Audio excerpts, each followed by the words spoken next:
see.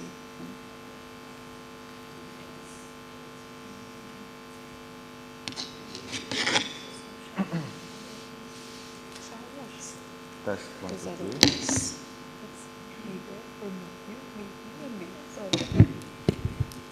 Is it? Yeah, okay. I will pass it to you. Test.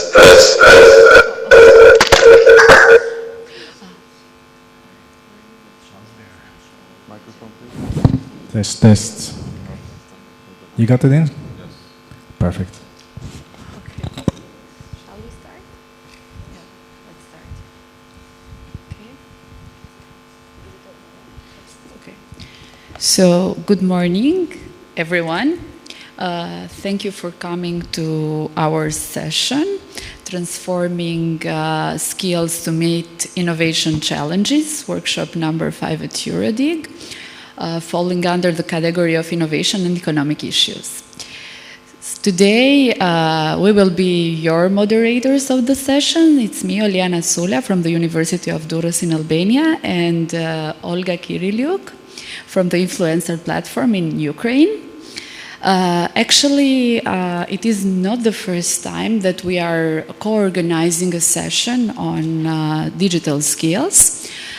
We organized last year at CDIG a session about digital skills in general, but this year the focus of our session is more how to relate skills to the challenges of innovation, and as well to the environment, the dynamic environment that changes all the time, and employees, employers, companies, entrepreneurs, businesses have to face constantly a lot of challenges.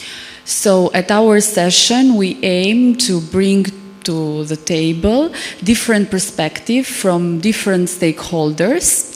And we want as well to bring local perspective, as Netherlands is the host country, and we want to see what they are doing in the Netherlands, and maybe to have some best practices, and why not some challenges that they are facing.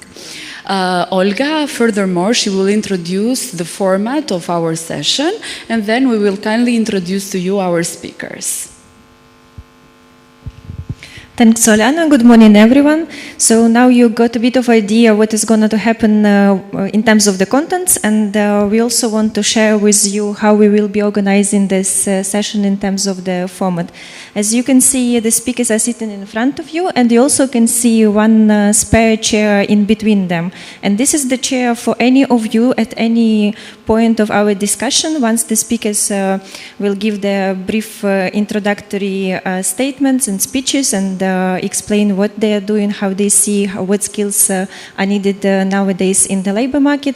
Then any of you can just join the row, take the free seat, and be the speaker yourself, and share your perspective on the issues that we will be discussing here today for an hour and a half. And basically just feel free to join and to share your opinions and perspectives. And also I will kindly ask if there is somebody from the remote participation, just give us a sign, and same way you can share with us a comment or a question if it's coming in.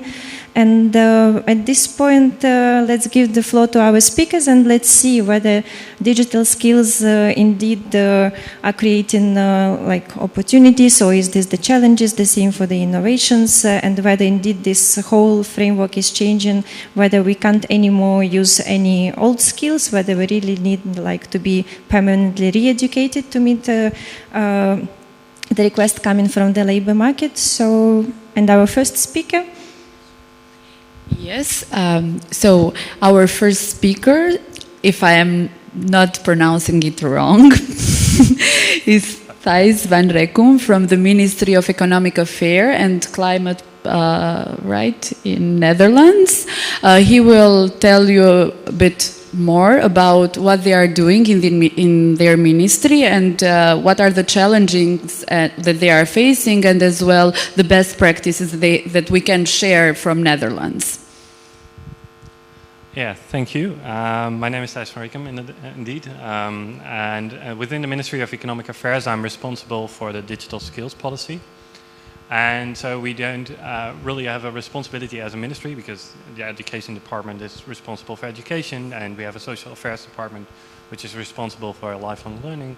But we're stimulating digital skills to enhance skills on the labor market, and also to get the right people at the labor market. So we actually see two major challenges. One is that we need a lot of new experts. New digital technologies like AI, IoT, big data analysis challenges us with the right experts. So we need new type of experts, so we need new curricula, we need new innovation in universities. And so that's one challenge that we see. And another challenge is that digitalization is transforming the whole of the labor market.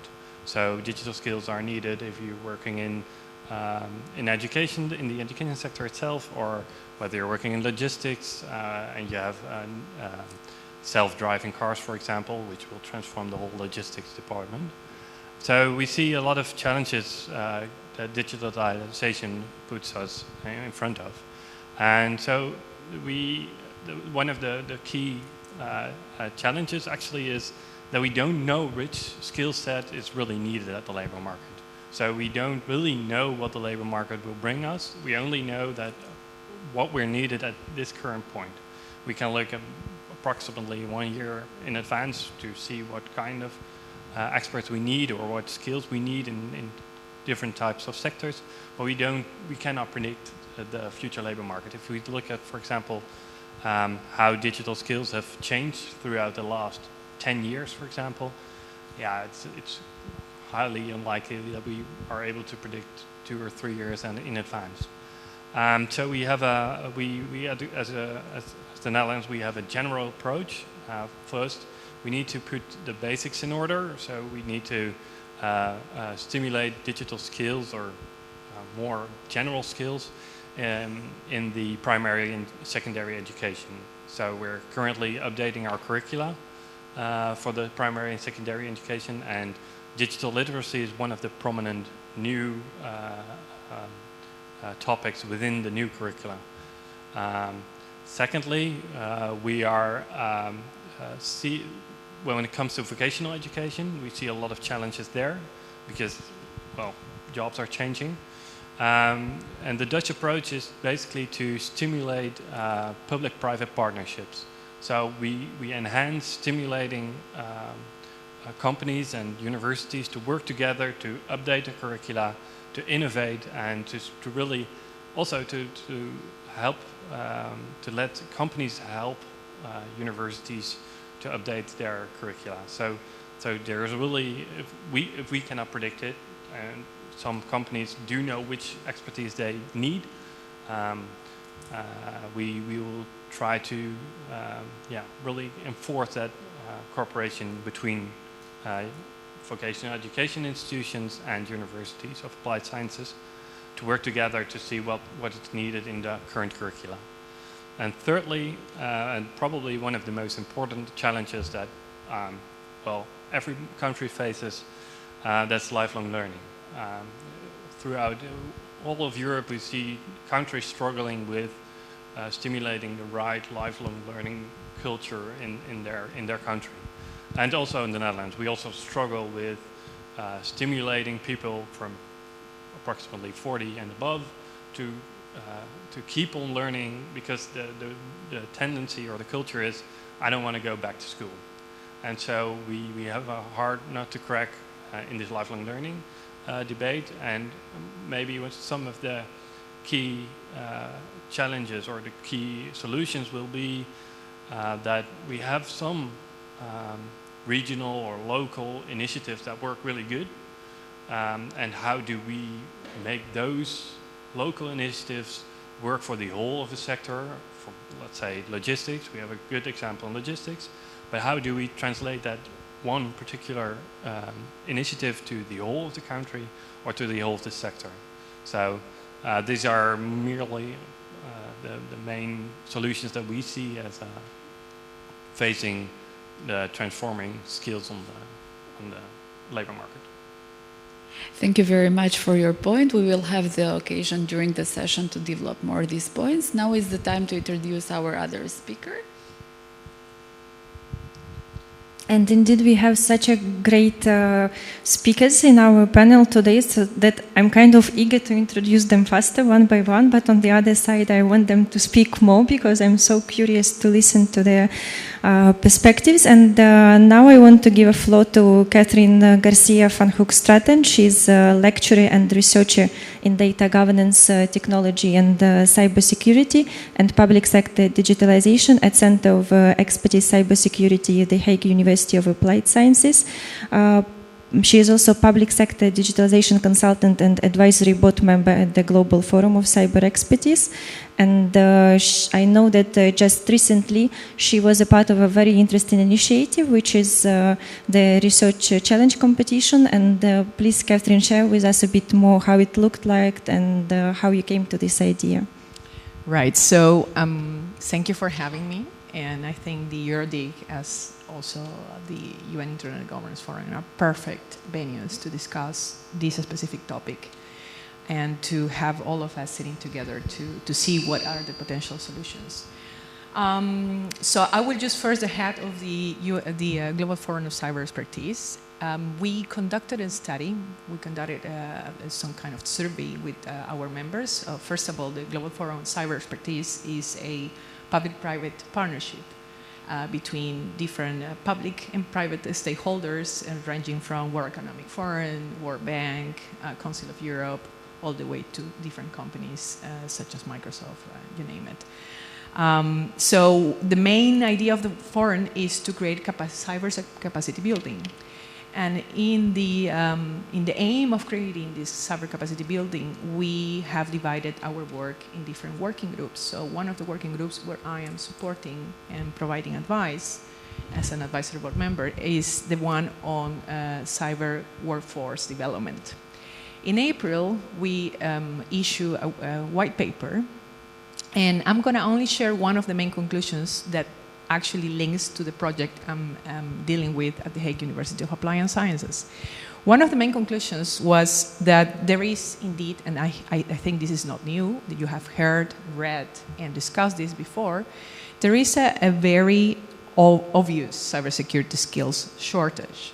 However, when discussing this with our members through the survey, we realized that basically all the policies that are aiming to put a solution to this distinguish between two categories. The first one is to increase the pipeline of cybersecurity professionals. So this is what is called undersupply. And they distinguish this from those that are seeking to improve the quality of job candidates. So this is what is called underskilling.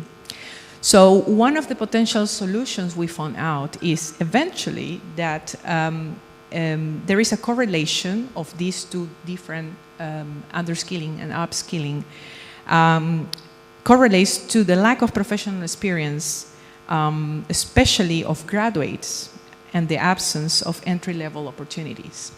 So taking only one of these conclusions into account, one of these conclusions drafted for the white paper of the Global Forum Cyber Expertise, and having the fantastic opportunity to work at the Hague University of Applied Sciences that is based here in The Hague, I had the chance to, by working at the Center of Expertise of Cybersecurity that we have there, to be able to connect with one important public stakeholder, which is the Dutch Anti-Fraud Agency.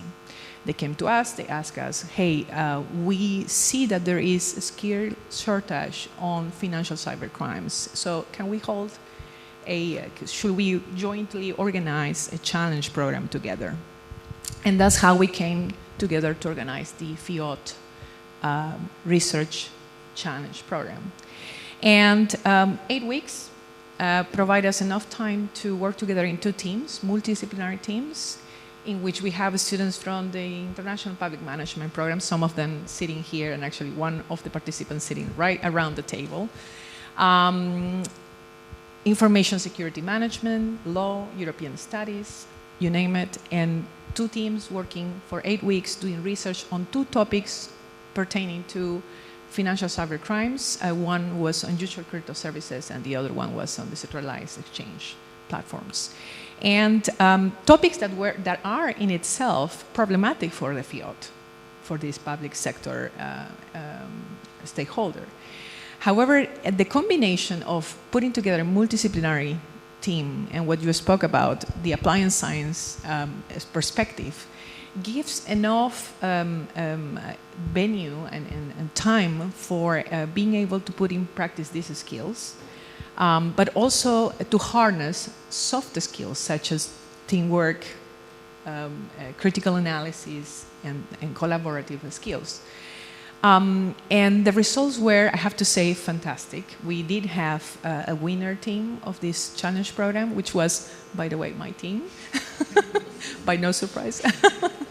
And I'm not only very proud of them, but I'm also very proud of the outcome. So they provided a research-based recommendations to the field.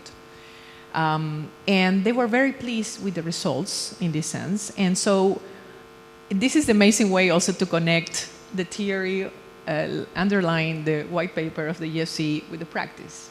And I think this is one of the main triggers and the main drivers as well, most importantly, of what we should be all doing at universities. So we should be able to not only connect, but to sit around the table and jointly, indeed, be able to put together projects that can solve these societal issues, these societal challenges, not only in what concerns to cybersecurity, but any other societal challenges that are plenty around in the international, global, or national level.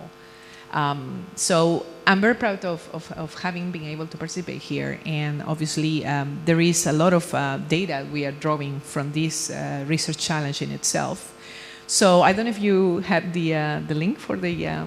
Yes. So we could show just, it's 1 minute video, that 1 minute, I promise, that can show you the main features of the research challenge program we have at the Hague University of Applied Sciences. Can we please ask our technical support to show the video on the screen?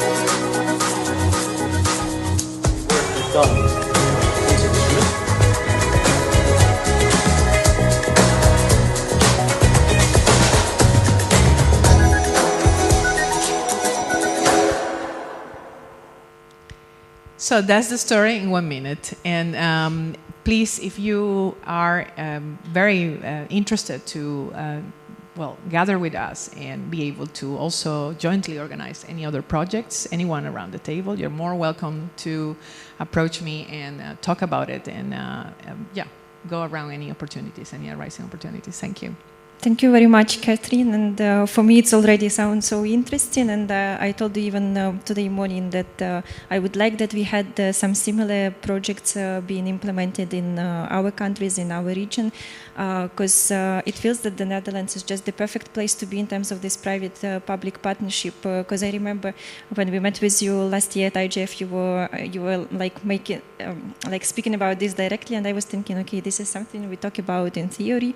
I did not really understand that this can be that much interestingly implemented in practice. So thank you very much for sharing this perspective.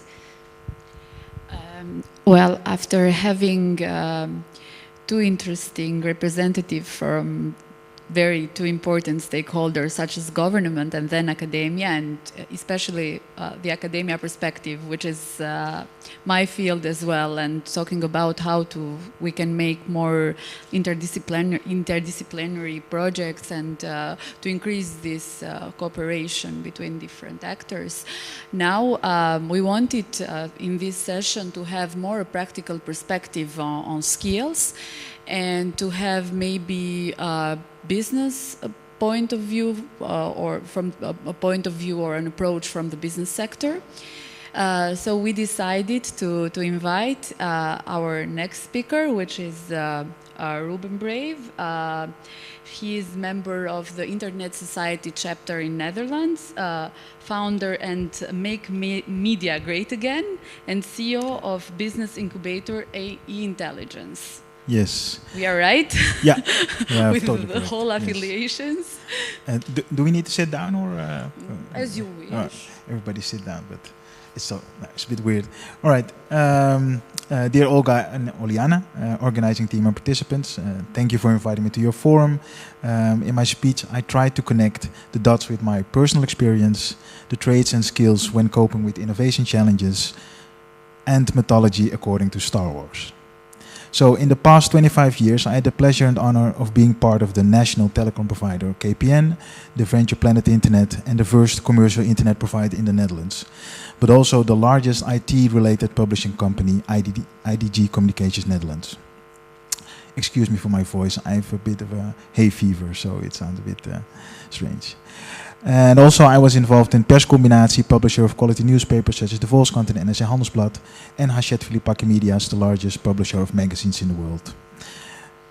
Actually to play a key role in their application of internet technology and related innovations. So, as I was entirely captivated by innovations, I decided in 2009 to convert my intelligence management company into a so-called business incubator, where I match technology off the shelf from knowledge institutions such as universities or institutes like TNO, Netherlands Organization for Applied Science Research, with the market.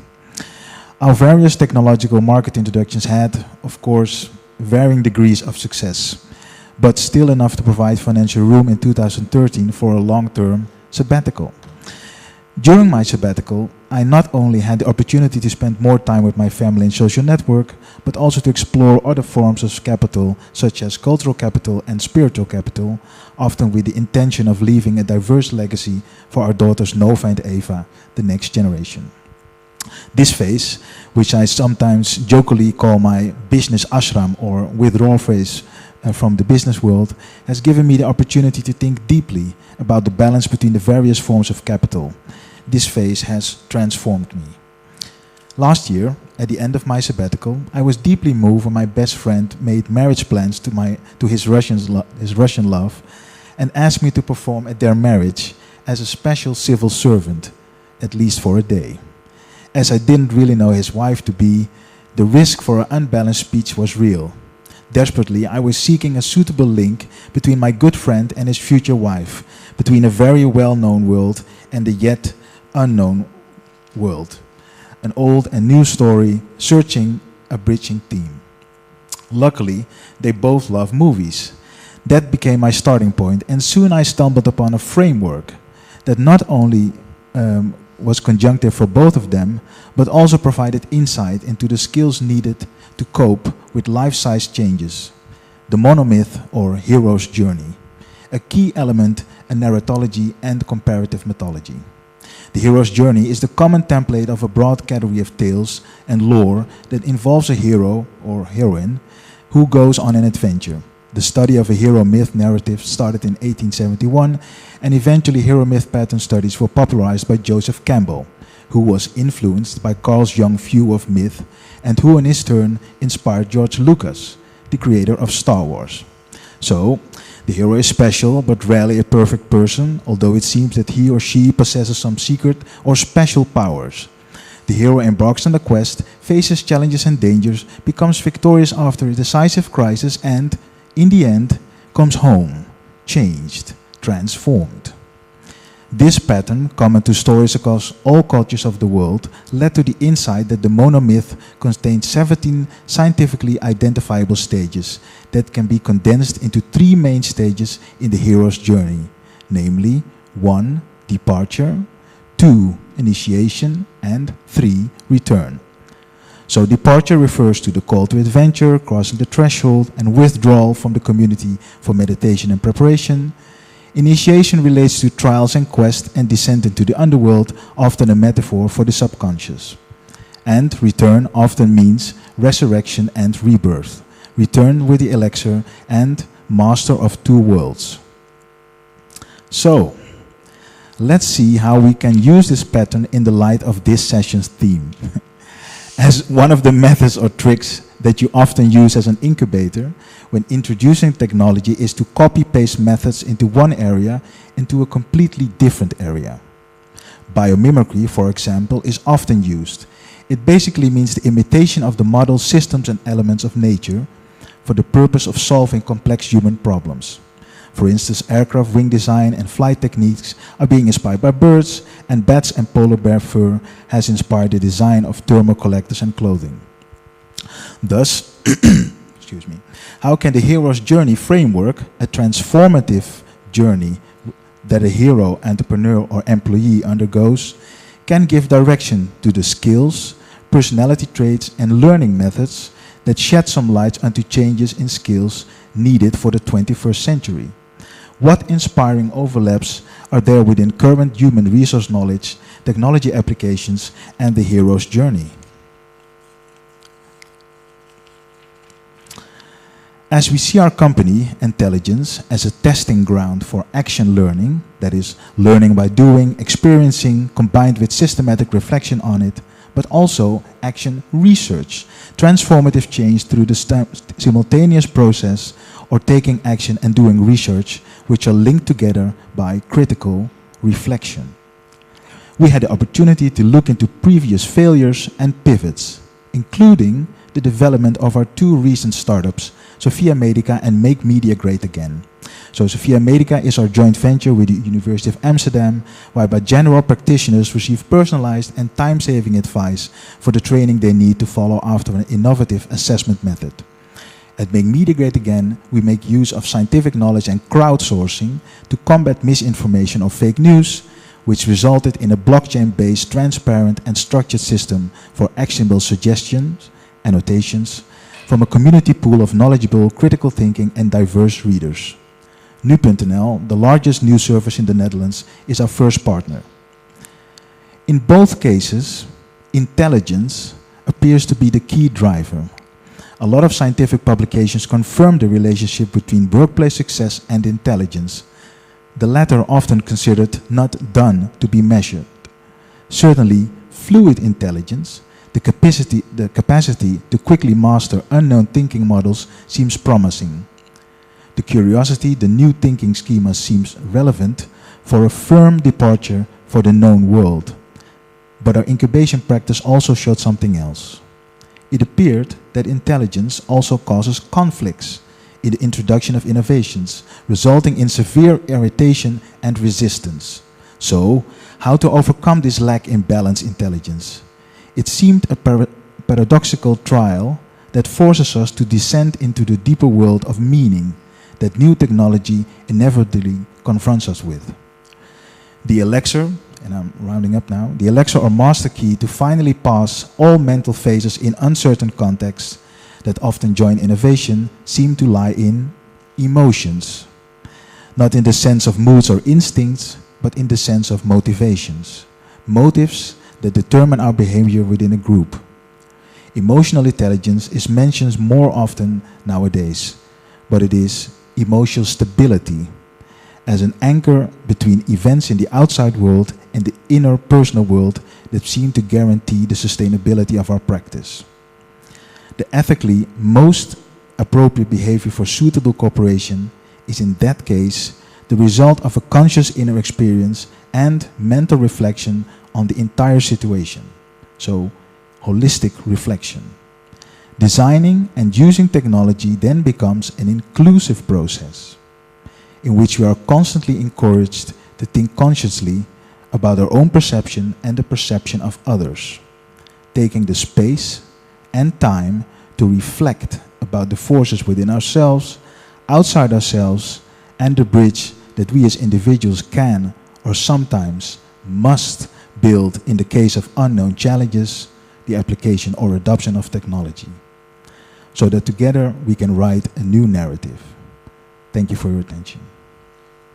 Thank you very much, Ruben, for your point and very inspiring speech, I would suggest. You made the very great parallelism between the nice story that you told in the beginning and how actually it is working, all this, how to deal with all the applied skills and action learning and action research in the field of entrepreneurship specifically.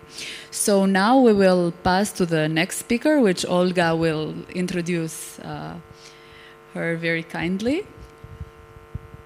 We also have with us Sofia Rasgado, who is coordinator of the Portuguese Safe Internet Center, and it's really interesting for us to know your perspective on how you see what skills are needed nowadays and how we can keep adapt to the ever fast change in technological development.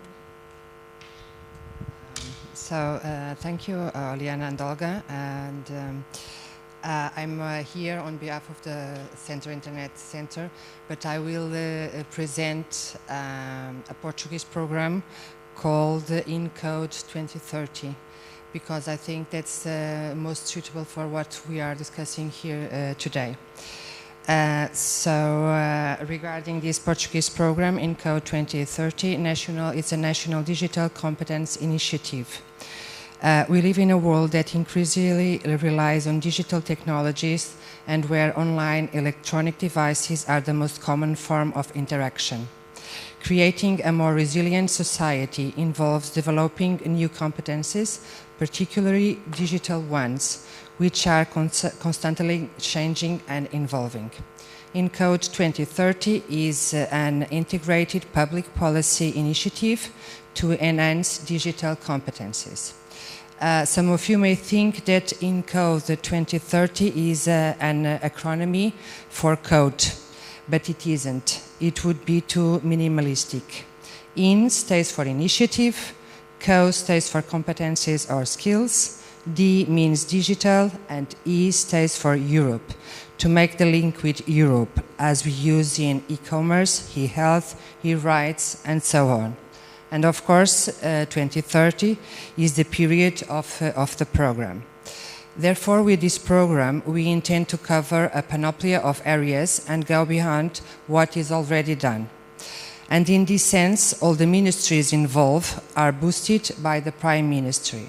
So we have together working the Ministry of Science and Technology and Higher Education, the Ministry of Education, the Ministry of Economy, the Ministry of Labour and Social Security, the Ministry of Planning and Infrastructures, the Presidency and Administrative Modernization, the Presidents of the Council of Ministries.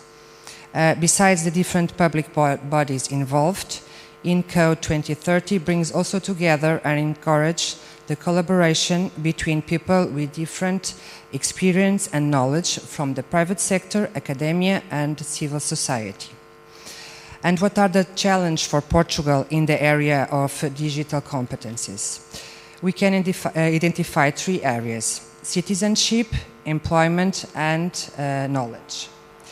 Digital competencies are essential for both exercising full citizenship and to facilitate employability.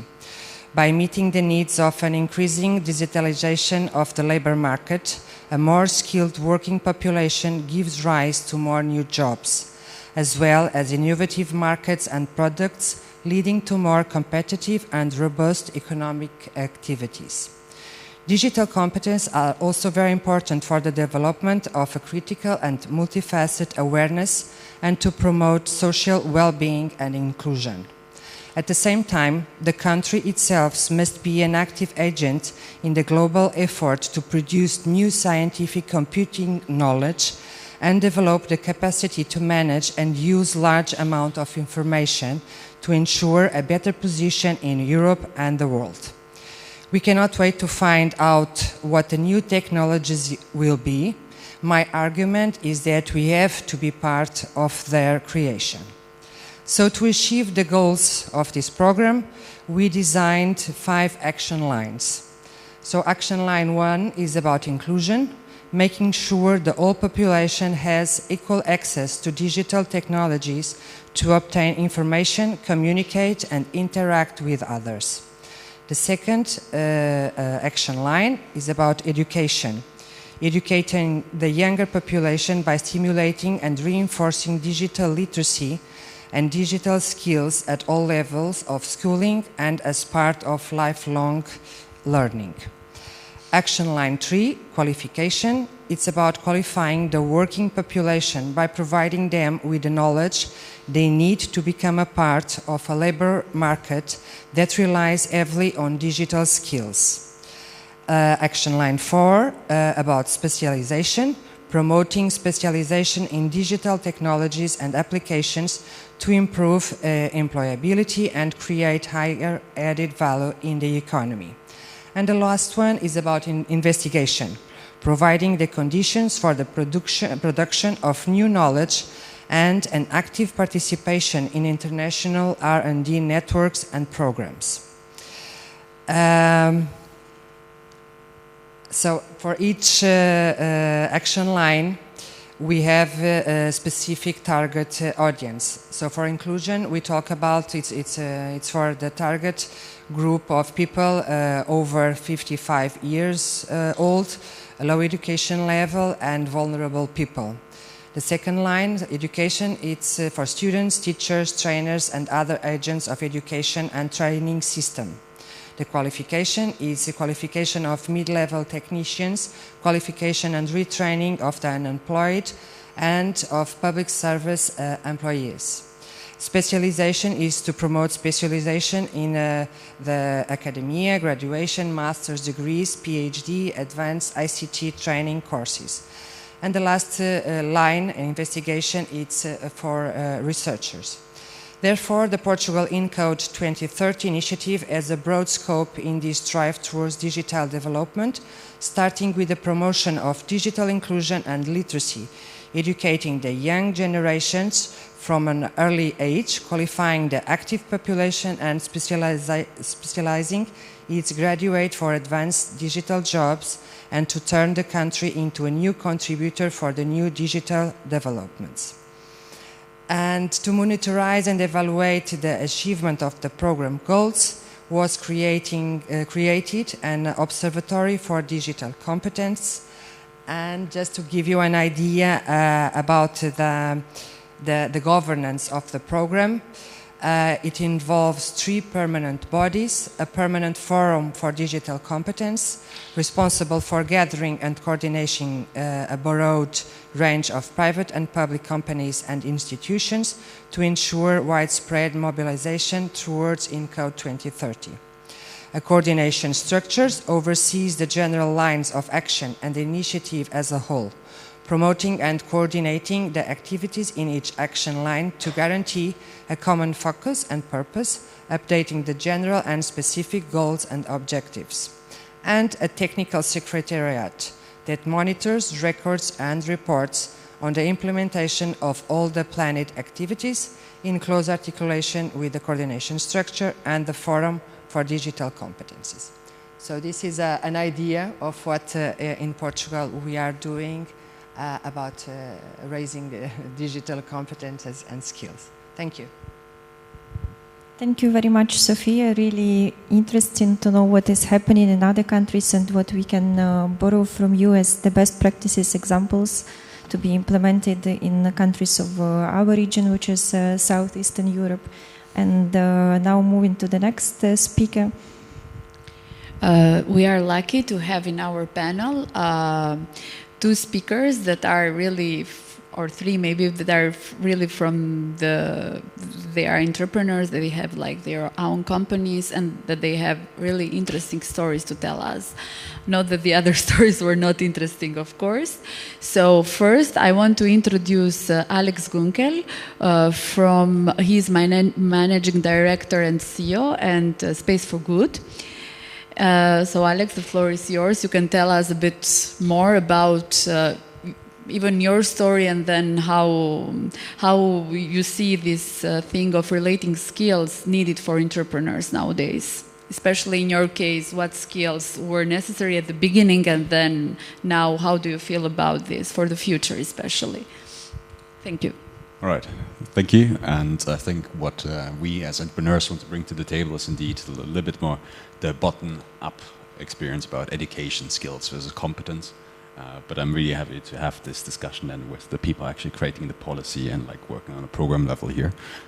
So my personal experience, I basically want to bring it from being a misfit, being an entrepreneur, being a manager, but also being a coach. And I think all of those things somehow connect to the topic of skills, specifically digital skills. So I personally studied mechanical engineering and business in Germany, and this very, very knowledge-based approach, so extreme in this case, very elitist. And I realized during my studies, like just, it didn't fit with me. I still powered through, I didn't quit, maybe I should have, but it just didn't work. Eventually I actually discovered in other countries something what resonated much better with me. One was South Africa, and one was actually here in the Netherlands. So just saying, Netherlands, here you're already doing a really good job and like kind of teaching applied skills at university, but also applied to universities. And this kind of opened up this whole new dimension of saying, hey, it's not just about like learning from books and like kind of just looking at videos, but actually really working on cases, working as a team, and like really doing something what is like worthwhile and can be like directly applied. And in this case, I also kind of found my passion for entrepreneurship actually here in the Netherlands through a program from the European Commission. It's called Erasmus for Young Entrepreneurs. It goes stimulating this, this spring of new ideas of young people trying to like innovate in a technical context. So after my studies, nevertheless, I started my work at the European Space Agency. Also a very knowledge-based organization, and I just, after 1 year, I realized, okay, I'm just doing the same mistake over and over again. And then 2012, 2013, I decided, okay, I have to start my own companies. Indeed, I did, and by now it's 3 different ones, all of them using space technology for social and environmental impact. And what the interesting thing is about startups, startups operate in fields where there shouldn't be a lot of knowledge already. There shouldn't be like a lot of kind of intellectual property available for you to like fall back into knowledge-based approaches, but it's really about your skills, it's about your personality, it's about your motivation to make things happen. And that's where I started feeling comfortable as an individual. But that's also where I had to transform myself, also to become eventually a manager, to find co-founders, to find employees. And how do you find them? Not by, again, looking into very knowledge-based experts, because you're operating in new fields where this knowledge is not existing yet, where you really want to disrupt and innovate. So you look actually rather at personalities, at people who maybe resonate to a specific extent with you, like open-minded, who like just are up for challenges. So they might have studied something completely else, but then if they can convince me in 1 or 2 hours that they like just gonna do whatever it takes in order to acquire new knowledge, new skills, and develop this, those are the employees you're looking for, specifically when you're in the beginning of your startup. But eventually your startup matures. You kind of, after 1, 2 years, you kind of figure out, okay, what's the market, what's the products we have to develop, you create a reputation, and you start thinking about processes. I think that's where you mature and where you maybe like start working again more with a combination of skills and knowledge. And the funny thing is, it's not only true for startups, but it's also for big corporates. Speak about Philips, about Unilever and the like, who of course at one point started as a startup themselves, but now like multinationals, thousands of people working there. But they realize they also have to continue innovating. They have been like all taken very blindfolded by a digital disruption, and they realize they're not equipped for new challenges. They're actually being quite threatened by startups now, just like cherry picking the interesting market segments for them. So they realize we have also to do something like that. We have to innovate like startups. There's a whole term for this, like lean startup methodologies, which now big corporates are applying.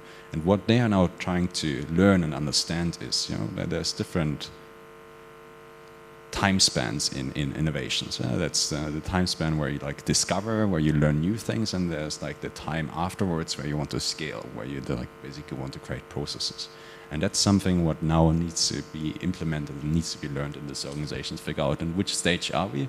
And all of those different stages will require different skills, they require different tools, and they also require different mindsets.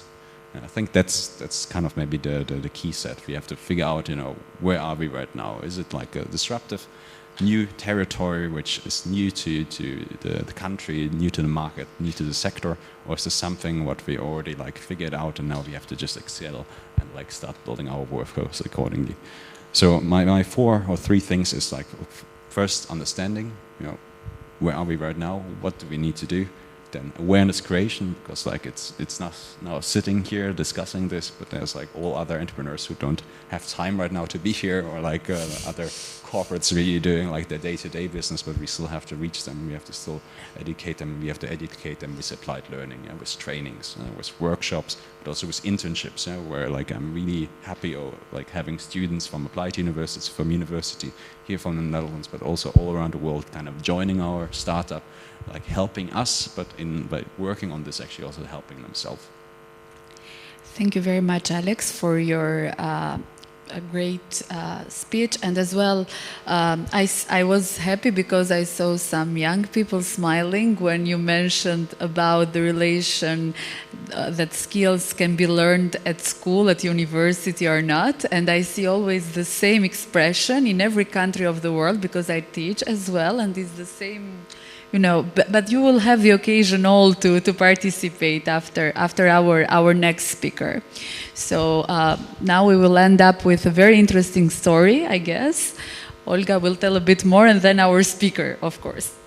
Yes, we also have with us today Tay. He's a co-founder and CEO at Tyken, and for me personally, this is a very interesting story. You will have a chance to hear now, but I will just say because I myself was working a few years in the humanitarian sector, and for me, at some point, when I was just studying, I was thinking this is so much human-oriented work, and then I just understood that this is the repetition of the same working methods in every country where the humanitarian organizations are coming, and this is just like the emergency reaction to the needs that they are there, but many people are still suffering from those problems and challenges that they have in those countries which are not being solved for years. So when I heard about this initiative, I was thinking, wow, this is really so great, and this is what we can do with the technology.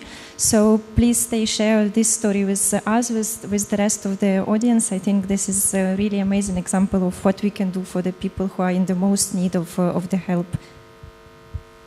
Yeah, thank you. I think to pick up from where you ended, where we apply digital cooperation and digital skills is not in the corporate sector, is not in the government. We apply it in the humanitarian industry. Why are we doing this? And what is my background and how did all this started? I always say it's all by chance and all by destiny. My background, I'm a software trainer, so for the past 15 years, my job is to study a software and give it training to corporates, governments, banks on how to use that software. I focused on customer relationship management softwares. One of them is Siebel. I was working in Dubai. I was one of the founding members of DU, the telecom company. Life took me to the Netherlands, and 2010 I came here to continue my work as a software trainer. In 2014 my work contract was not renewed, and the IND or Immigration Services asked me to leave the country and go back where I came from. Now I cannot go back to Dubai, I cannot go to any other country because in 2014 I couldn't travel. I'm a Syrian national, so I carry the Syrian nationality. I have a Syrian passport. In 2014, it is the climax of the civil war in Syria, and I simply cannot leave the airport because my passport is expiring in 6 months. So the only chance for me to stay in the Netherlands was to apply for asylum. And I thought it's going to be a very short process because I live in the country, I have a tax number, I have a dog, I have a house. But it ended up to finish in 2.5 years. So for 2.5 years, I'm moving between 5 refugee camps in the Netherlands. And I met a lot of Syrians, more than 70,000 Syrian, who share the same experience as me, that we're moving around with a piece of paper given by the COA, which is the organization that helps refugees in the Netherlands.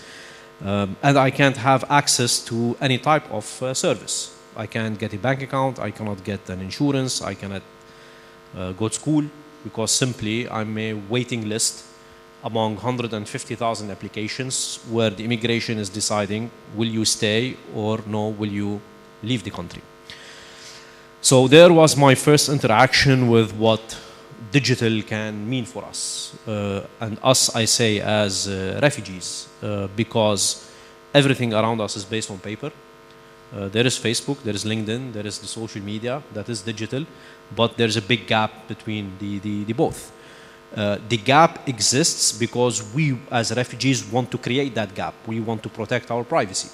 So refugees, they do not post their full name on Facebook. They do not talk about their families on Facebook. It is all, pseudonymous names. Abu Ali, Abu Ahmad, and the Abu means the father of. So we don't put our real names. My real name is Tawfiq, but I'm known here in the Netherlands as Tay. So that point made me think that in the digital age we are in, we're missing one important factor, which is the privacy and the security. So while I was sitting in the camp, I'm watching how Trump is getting his seat as a president. And if we look at why did this happen, well, they were simply mining our data. They were figuring out through the Facebook model, who's a Democrat, who's a Republican, what do you like, what you don't like, and they were like targeting their campaigns on the specific set of people that would be voting for Trump. And we all realized that the biggest threat for our democracy today, the biggest threat for our own existence is the data, is the social media, is the centralized systems that is mining and grizzling all our data, and they're using it for their own benefits and their own purposes. And now we have Libra, a type of money built on Facebook. So we're not only giving our data, our personal data, no, now we have to give also our financial data. So Mark Zuckerberg, one person, is not going to know about who's your father, who's your mother, who's your sister, what time did you check into a hotel, what did you eat, but he's gonna know how much you paid, and how much money you have, and who are you transacting with. To go back in history, in World War II, The Hague suffered from a massive, it's not even a problem, it's a disaster. In World War II, when the Germans, when the Nazis were roaming around the city, they were able to identify every house, if there's a Jewish person inside it, yes or no, every house in The Hague, simply because of a technology called the punch card machine. So that punch card is a machine that was used for civil purposes to connect houses together, to build a postal system, to build a telephone system. Someone, one person, was able to look into that record keeper and see he's Jewish, he's non-Jewish. So in the digital age, centralization of data is a big threat for everyone in this room, not only for refugees, but literally for everyone. So this is where I thought, okay, we can use technology to protect citizens, to protect the privacy of the citizens, to protect the security of NGOs, because in the whole business chain, whether you talk about corporates, governments, or NGOs, the humanitarian sector is the most vulnerable sector when it comes to cybersecurity, and I think you can agree with me on that. So there I was in a city called Zwolle. So I lived 4 years in the Netherlands. All what I know was Rotterdam and Amsterdam. And now after 2014, I was traveling between Groningen, Zwolle, Ter Apel, Gilsarijn, Utrecht. So I got introduced to new cities. I'm sitting there in Zwolle and I'm looking for the past 6 months, I'm eating the same food. And how can I change that? I asked the refugee organizers, we can cook. can we go to the kitchen and cook ourselves and we can feed each other? They said, no, there is too much risk in that. Maybe you will burn your hand, maybe you will fall, maybe you will cut your finger. You are not insured. I said, okay, you have a point. But there is a website in the Netherlands called Thuisbezorg.nl. They accept Bitcoins. And I had Bitcoins on my phone as a software trainer. I got introduced to the technology in 2012, and I'm an early Bitcoin adopter. So I paid for pizza using Bitcoin, and it was delivered to the camp. Now, why this is important? Because as a refugee, as I said, you're excluded from the services. You cannot have even a PayPal account. You cannot have a credit card. So that technology broke the financial barriers that have been put around societies and the human race since the early dawn of human beings. And today, we are financially free. I do not have to wait for a bank to include me. I do not have to wait for a credit card company to include me. I do it myself. Now, that doing yourself is a new skill that didn't exist before. It requires a lot of training, which all the panelists talk about. Invest in the human and not in the technology. Let the human know how to set a good password. Then you don't need a blockchain-based cybersecurity startup. If we know that setting cookies, when I get the cookie on my website, if I take the 3 seconds to click there and put it to basic, I protect my privacy. Then I don't need Tycoon to build a whole new system for protecting privacy of people. So here's the dilemma. Do you want to work on the long term, invest in the human, or you want to have shortcuts and build these short-term solutions? After my experience in Tycoon in 2 years, we thought, yes, we're going to bring digital identities to refugees and refugee camps and open an online marketplace for them to transact, to buy and to sell and to do all these nice things. We can bring digital healthcare, we can bring digital money, we can bring all these amazing services. But digital literacy in refugee camps is very low. So I hit a wall.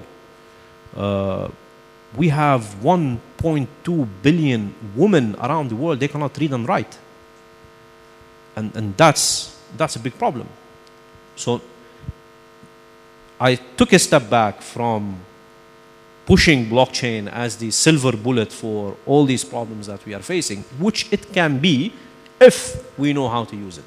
If there is 70,000 TEI in their experience in the digital world in the Netherlands, then yes, we have the best solution out there.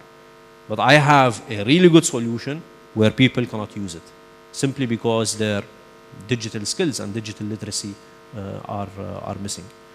So in the end, that doesn't mean we have to stop. It's just I don't do pilots anymore.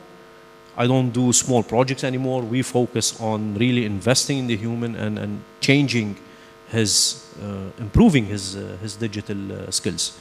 Hopefully, this information that we took today, I will be taking it to Turkey by the end of this month, where with the Turkish Ministry of Foreign Affairs and UNDP, Bill and Melinda Gates Foundation, and many other startups will be entering the refugee camps of Gaziantep in Turkey with the approval of the Ministry of Foreign Affairs in Turkey, and see how can we help those vulnerable people, those refugees, in improving their lives, not only for them, but for the host country as well.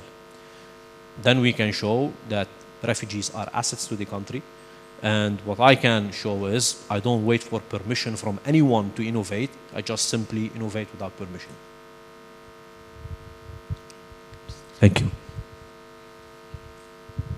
Thank you very much, and I think all the speakers were very much inspiring, and they gave us all a lot of food for thought and for the thinking of the projects, about what we can do, about new ideas, and indeed that we should learn all the time to be able to confront those challenges that are coming with the innovations, and it's true. We should not expect the technology to solve our problems. We should rather use technology and be well educated for that.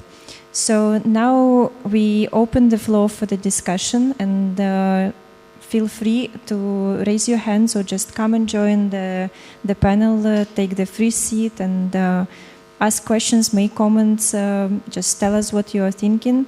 We are absolutely open for any ideas.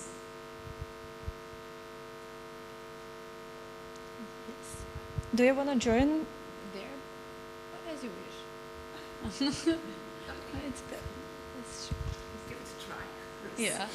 Yes, of course, please. Because we often look at people at the panels and we are thinking that they are coming from some other world, but indeed any of you can be a speaker, because it doesn't require that much. It's more about what you have to share. Yes.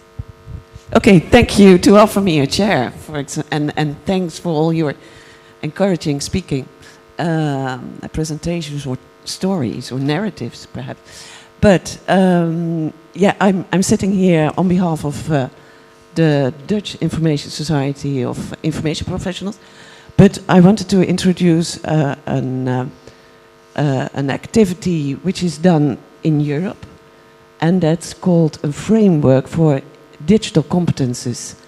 And I thought, speaking here about the skills, it's also important to know that there are already frameworks available to measure or to use in education system, and that's called the European ECF, E-Competence Framework. But in some cases, everybody is thinking that it's only the framework, but it's not only the framework, which is important. Behind the framework are also the profiles of a lot of jobs, different jobs, and they are described not only with competences, but also with skills and attitudes. And the framework is also added now with transversal aspects, which include, for example, security. So we are saying that next to the competences, you also need, we think it's important that everybody is thinking about security, ethics, that kind of elements. I do not know exactly which one are there, but there are 7. And around the frameworks, we are also saying it's important to think about the body of knowledge. So the university, please help us create that body of knowledge. Also from Portugal.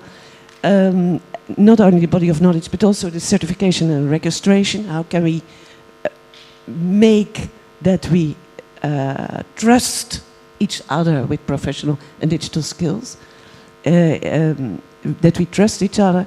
And the fourth one is, of course, the ethics. So the code of conduct, so that we work in the same way and that we can trust each other around the globe. So I wanted to add that to your marvelous lineup already. That's existing also. Thank you. Thank you very much. Any comment from your part? I don't know, from someone from the audience?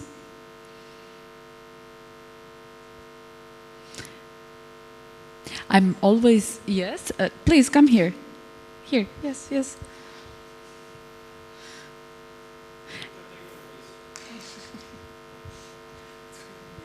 No, just, yeah. As you wish, both of you, just introduce yourself, please, and then you go. Okay. Yes, hello, my name is Dominic Scher, and I'm here on the invitation of the Council of Europe. So first off, I would like to make a comment because I'm really surprised we're talking about digital skills here, and on the panel I don't see any young person, although I feel like young person are some of the most affected because they live in an education system that has grown and grown and grown over the the last years, and that has major points to make up, so to prepare young people for the new world. And I think one of the most important things in these discussions is to really, how can we make people know that what they are learning is actually what's relevant in the future? I mean, nowadays you can see people who study IT, that is is one of the areas where you said like, oh, well, you have your job for sure. After 3 years, people's knowledge is outdated. So if you if you do education, if you learn your skills, how can we assure them that they are actually relevant and that they stay relevant? Because nowadays we need to be much more flexible in terms of like how we adapt to our new environments and what knowledge we acquire. And maybe just to make one more point, I think we talked about social skills briefly, but I think what's very important nowadays is that since we have less and less and less hierarchies, to also consider how do people act as individuals in a world where they don't have strong influences from the outside that guide them along their way. So, my points. Hello, I'm Tamara Bzenza from Georgia. First of all, thank you for the interesting presentation and interesting points. I have mentioned everything, and I will ask then questions too. What about my view?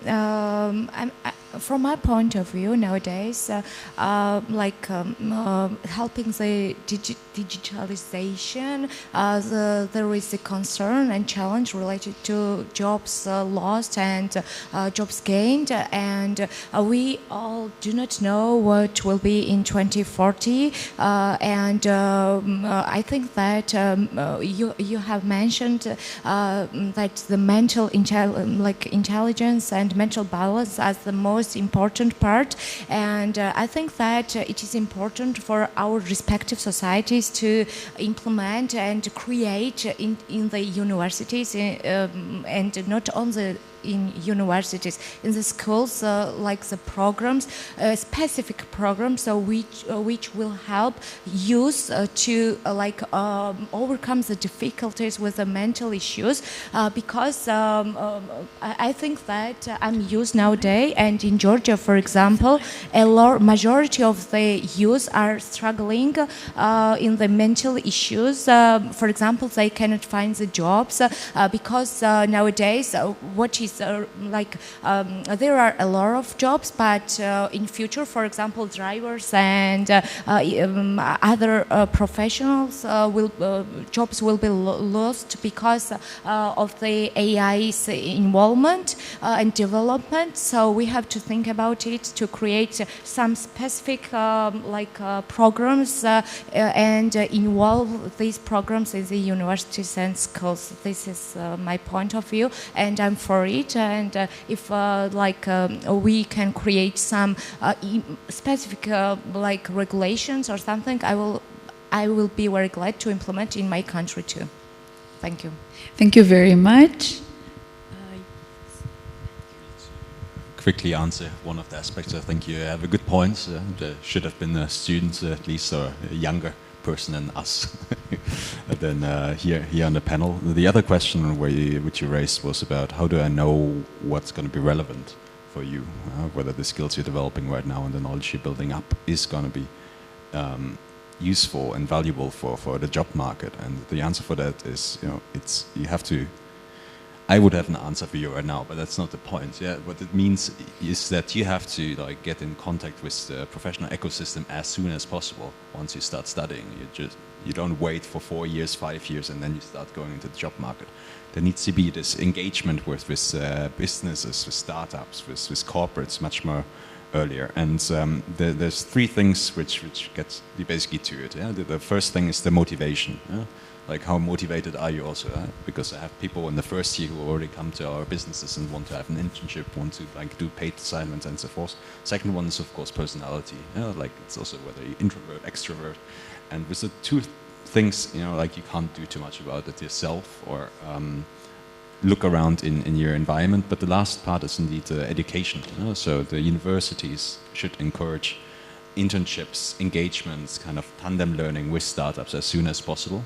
that you have this feeling. And not only will you know what is relevant in terms of skill, but you're also going to figure out what you actually like throughout your studies. So you come out there knowing exactly what you want to do and what you like. So that's my take on that.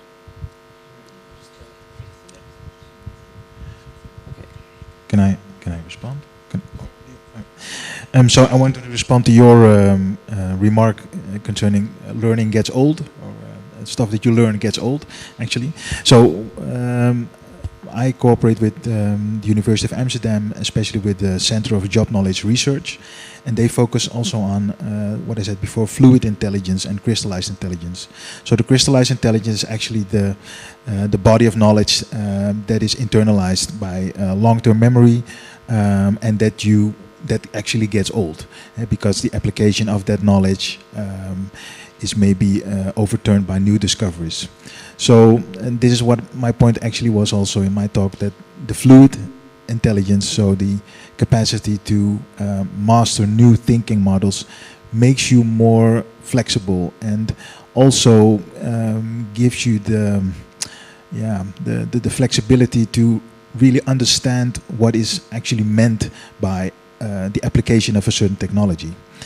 So this way, for instance, to be a very simple example, you will be able to use the latest version of Windows while not having studied that operating system.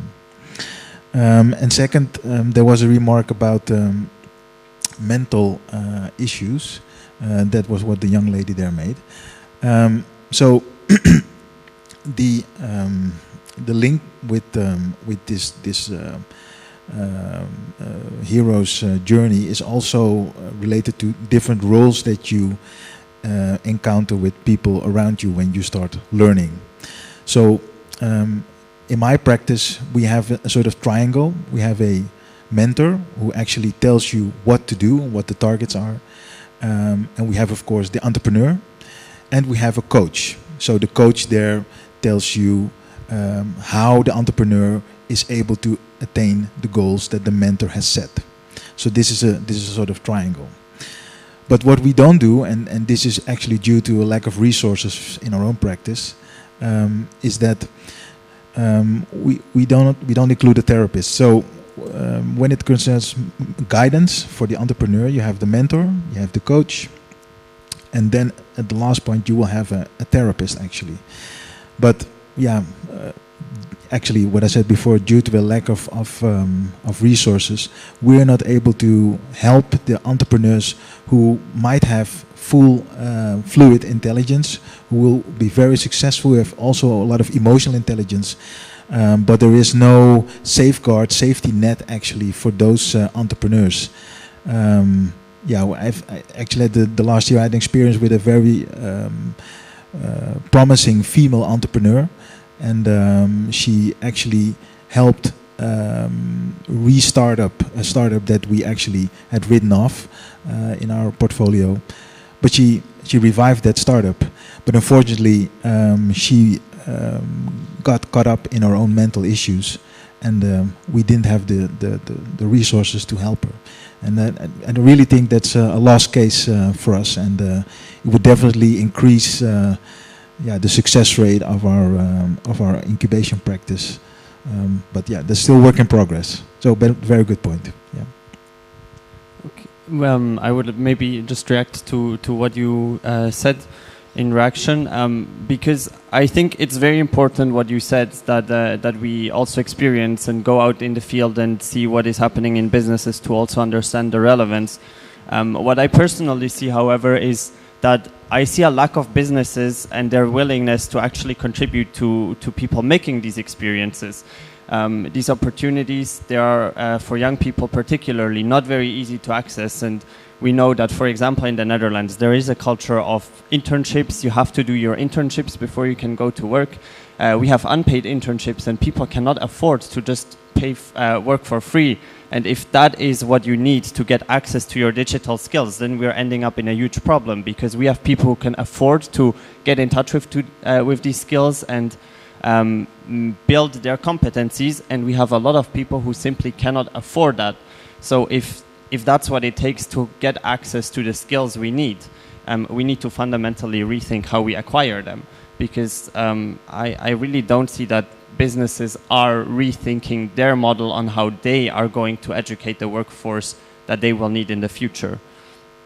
Maybe just one quick point on the fluid intelligence and this concept of we move towards skills that are not knowledge-based, but that are more competency-based, which is something that I hear a lot, but it doesn't really receive or get up in people's heads, because when I grow up, or when people grow up and their parents, they came from a system where everything that they learned and their competencies are so knowledge-based, and nowadays we need to rethink to an entirely different system that people don't have experience with and isn't tangible. We need to pay attention that we are not staying into a bubble, but we can also talk to the people and show them how this is changing and what impact it has for their lives. So. Good, thank you very much. Maybe just quickly introduce yourself and your point. Hi everyone, my name is Sabrina. I work in Brussels at European Schoolnet. We're an NGO and we're focusing on education, and I personally work a lot with teachers but also young people. So thank you for sharing all the programs you have, and I just would like to ask a question also primarily to the people from the governments. What do you do in terms of awareness raising? Because these programs are all very great, but I'm a bit concerned that the ordinary citizen might not be as aware, and it's very great to present these kind of initiatives here, but we are kind of a very selected community, and when I'm talking to young people and teachers, I have the feeling a lot of them are not really aware that these opportunities exist. Thank you, Sabrina. Maybe you can answer. Yeah, thank you for your question. Yeah, there are actually two questions in one question, because one is how do we raise awareness? And I think we have a similar program as Portugal. We are focusing on social inclusion to really get everybody on board. And so it's especially important for the 50 plus category and the illiteracy, because digital illiteracy is really large. I think we have about 2.5 or 4 million, up to 4 million people in the Netherlands which don't have basic digital skills. So we have a large problem there, and so we're now trying with companies also. That's basically what we do in a central approach in the Netherlands to reach out to these people, because companies will also feel the negative consequences of people not being eligible to use digital technologies. So that's one, and the second is within education. I think it's very right that you point out that the teacher is the key factor in all of this. And that will be a huge challenge for us within our program, where we're currently making a digital agenda for the education sector. And one of the key factors will be how do we reach this, the teachers? How do teachers cope with new technologies? And one of the main ideas that we now have, but we're working those out, is to let them experience how technology can work for them. So they're more, let's say, feasible or more adaptive to new technology, so that they then see what it brings them. So it's easier to cope with those new technology and make those skills, then acquire those skills. So I think the key will be, if it helps the teacher, if technology helps the teacher, it will be easier for them to acquire digital skills. But then again, we're currently facing these challenges, so we're not already there. But it will be a key issue for the probably next 10 or 20 years. I just want to add that what he mentions is what in the Hague University of Applied Sciences we call blended learning. So the teachers are familiarized with technology. So we use, for instance, Mentimeter or Socrative or any other blended learning tool that can help us, or even storytelling through video making. And for instance, at the International Public Management Program, we have students making videos on their policy advice rather than writing it. And we have to provide feedback also in the same way. So there are plenty of ways to create awareness, but I think all in all it's about being able to, what you mentioned, very important, to use the universities as a vehicle, as a catalyzer of this awareness. I think generally how policies are being made at the moment are more top-down, and we, universities, are on the bottom, so can we being used, we can, I think, for my own experience, well, very effectively being used for as a catalyzers of these initiatives. And so that's why, once again, the invitation to approach universities. And just to respond to what you mentioned on the unpaid internships, I absolutely see your point, and we see many students, for instance, also at the Hague University, struggling between having to, I would say even there, I will dare to say 40 to 50% of students struggling between working and studying at the same time. So if it, on top of that you add the issue of unpaid internships, obviously makes an impossible question and an impossible situation to be addressed by then. However, I want to point out that there has been, since you point out the responsibility of the private sector, there are emerging programs that I will invite to copy and to follow, such as fellowships. So fellowships are being used by different private sectors. I will mention only one, the Google Public Policy Fellowship, which is basically students researching on issues of this, in this case, Google, let's say on internet policy and everything that underlies this umbrella term, and they will be paid while doing the research and being mentored by people working in Google. So I think obviously Google has the means to be able to produce this sort of fellowship, but I think it is a very good practice to be copied, but to be incentivized by other stakeholders in terms of facilitating the participation in the labor market while doing internships. So I think I will definitely praise this kind of best practice.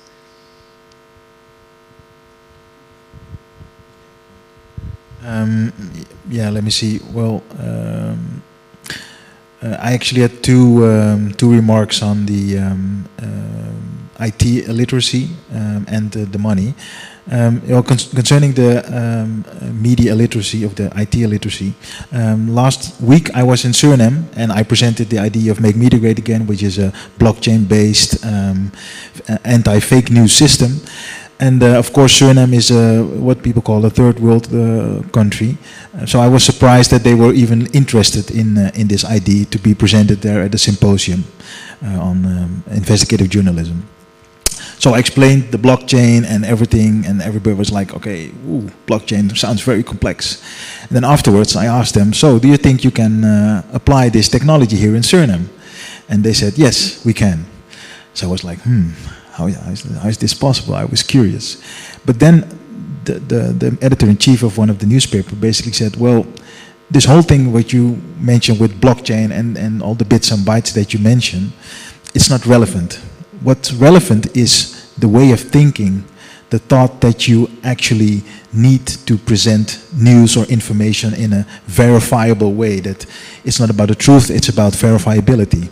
So the main takeaway I had from that experience is that while we talk about IT literacy, I think it's very important to look at the metaphors that we use when we communicate about technology. And because of the lack of metaphors that are used when communicating concerning technology, a lot of people are just blocked out of the discussion because they cannot visualize what the principles are that the technology actually works with. The second thing I have with the money issue is that what the young man there mentioned is that you should not underestimate the effect that a lack of money can have on an entrepreneur, especially when it involves innovation. entrepreneurs, especially technology entrepreneurs, are already working with a lot of uncertainty. So if you put additional pressure on people by not giving them enough money to fulfill their basic needs, it will only compromise their thinking capabilities. So also their mental energy and thus their intelligence. So and I would very much advocate that not only organizations like Google are able to provide fellowship programs, but maybe with the universities or also maybe with municipalities, we should think about incubation programs for entrepreneurs that combat centralization actually of intelligence, which is happening currently with Google. Just a very small add-up on what you're saying. I think if, and since someone from the Dutch government is here, and he can maybe carry that message to inside the government, if it wasn't spent 15 million euros on the GIS summit to give the stage to politicians and global leaders to talk about entrepreneurship, which is our thing, I think if we give that money to fellowship programs in the Netherlands, we have a better approach. So please, Thijs, carry that message inside. This is the beauty of these events, when you can gather together different stakeholders and you can ask, like, please listen to us, bring this message further. So we unfortunately have to finish soon, even we would like to keep this discussion running for like hours because it's really so productive. But we have one short comment, please, because we still need to make like few announcements and then to wrap up. A comment or a question? Question, whatever. Okay, I have a very short question towards the two of you. What do you think the best strategy is to, so nowadays there's a huge lack of data scientists and AI engineers, especially if you look at the University of Amsterdam, there's a lot of students that are not allowed to do their AI study, not because they're not able to do it, but because there's just a shortage of just professors that can teach them. What do you think the best strategy is to fix that problem? Yeah, it's a very interesting question. It's very hard not to crack because we were just with the University of Amsterdam, and the professor there told us how nowadays Google is taking away their staff. So the key element is staff, and they had and he called it a moderate education AI specialist, and he said Google just came and they paid him 100,000 euros just to come work with Google. So you know, when we're facing that challenge, we cannot conquer it with that kind of amount of money, because we cannot compete with Google on signing bonuses of 100k or plus, even from moderate professors. That would be kind of insane actually. So one of the key elements will be to enlarge the population of AI specialists, etc., etc. But then again, we have numeri fixi, which don't allow for creating an extra pool of people. So we're in a negative spiral towards the bottom, and we haven't found yet the right answer. But if Google just pays like 100k, the government cannot compete with. So that makes solutions very tough. So I don't really have a good answer right now, but we're working on it, and we're thinking about how can we compete with Google or how can we make arrangements with Google that they don't, or that they cooperate with universities to teach students, or how do we keep those knowledge professionals inside universities? I would suggest two. One, I'm working in diverse environments around public policy and technology. And one thing that is emerging is the issue of social responsibility, corporate social responsibility. And one of the strategies to advocate for what you're asking is, they are hiring all the top top level people that has the knowledge on data science. But you could use the same strategy, so meaning corporate social responsibility. You have to give this back to universities and so on to advocate for that. So that would be my first advice. The second one, I think, is putting together programs such as the one I presented today, that is a challenge-based learning program, because that by itself requires the collaboration of stakeholders. And I think once you have set up this kind of collaboration, that can become more institutionalized. And that's what we're trying to do in different projects that we have at The Hague University in what concerns to specifically cybersecurity. But of course, I understand, for instance, at the moment we have a short project with TNO who has a data analysis expert and data scientist expert, sorry.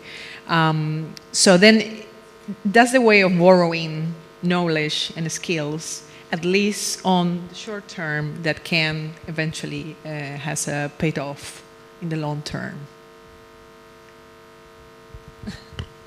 So thank you very much. Unfortunately, we really have to wrap up, and as an important part of the EuroDIG are the messages, which will be then summarized from all the sessions. And we have also with us the reporter for our session, Anna Maria, who will go through the key points that she grabbed from your discussions. And it's not for the discussion or commenting from your side, but more like for agreeing or not agreeing how she summarized it. So if you completely disagree with something, raise your hand, let us know. So hello everyone, I had the very hard mission to summarize this session in 4 bullet points. So first of all, our current digital-driven society requires new learning skills for building the necessary skills to meet technological innovation challenges. Policymakers, business and civil society shall create in cooperation a sustainable working environment. Dutch public authorities have recognized the 2 challenges, including the need of new types of experts, and that digitalization has changed the entire labor market.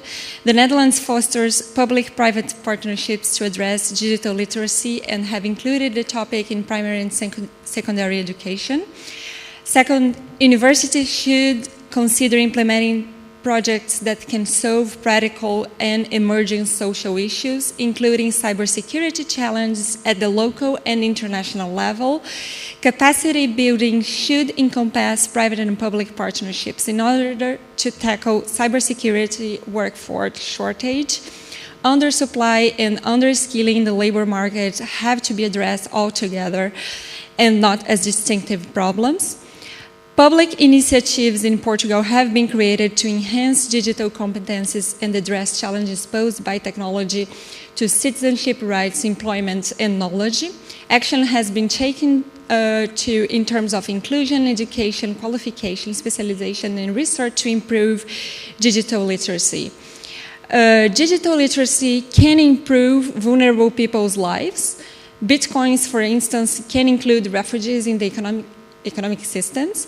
Digital identity can allow refugees to have access to services that are denied by public authorities and traditional analogical systems. The challenge is that many refugees have no digital skills. Humanitarian groups, public authorities, and the private sector should invest on the digital training of vulnerable people to improve their lives. Do you all agree with that? Or if you have some comments, you can send to the list, actually. So, I see our speakers are even taking pictures of that, so I believe they agree with that. It was challenging. And it would be great if that would be taken by yes, all of you present here and communicated further. Come close if you can, because... Well, I mean, I can submit it to you directly, but I feel like the entire point that I was trying to address regarding the accessibility of skills building measures was left out, and like I feel like it's a very, very, very, very, very important point to take up, especially because we are going to further the discussion based on this paper. So.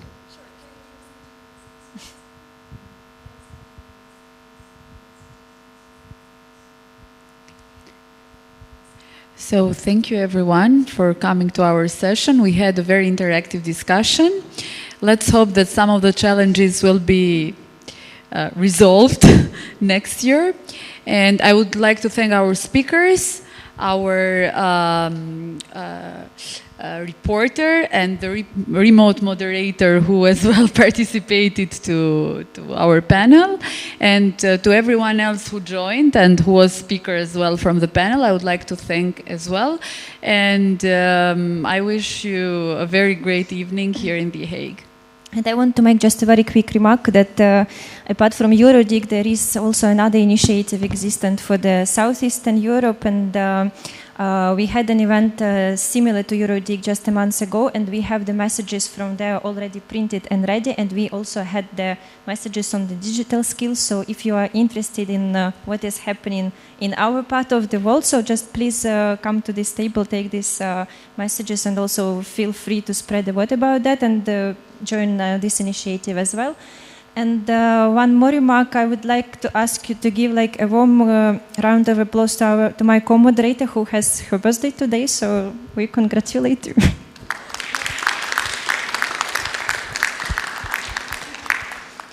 So then that's it. Thank you very much.